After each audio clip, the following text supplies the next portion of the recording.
Depuis la fin du mois de mars, les téléspectateurs de France ont droit, le jeudi, à la série Le Mensonge avec Daniel Auteuil. Cette fiction revient sur l'histoire vraie d'un homme politique visé par une accusation de viol venant de son petit-fils. Quelques années plus tard, ce dernier a reconnu le fait d'avoir menti. Les téléspectateurs de France 3 sont gâtés. Depuis la fin du mois de mars, la chaîne diffuse Le Mensonge, une mini-série basée sur des faits réels portés par Daniel Auteuil, Victor Meutlet, Catherine Alric, Grégoire Bonnet ou encore Charlie Bruno. Cette fiction raconte l'histoire de Claude Arbona, alors maire de Nice, qui est accusé de viol par Lucas, son petit-fils âgé de 9 ans.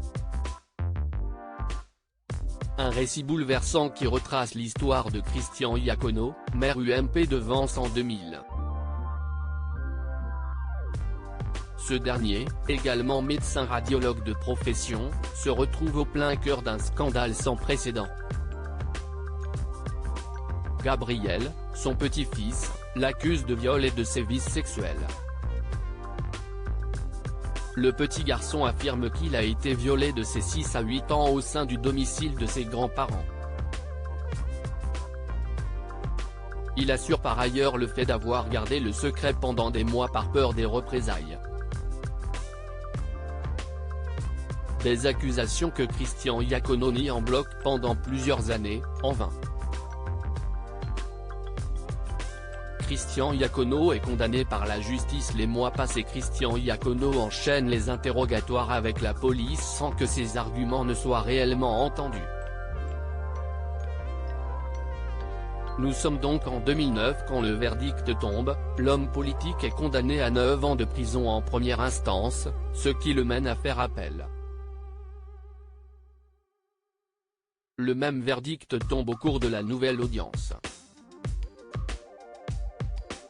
Mais pendant tout ce temps Christian Iacono ne démord pas, il est innocent. Si est finalement en mai 2011 que l'affaire connaît un nouveau rebondissement, Gabriel se rétracte et reconnaît le fait d'avoir menti.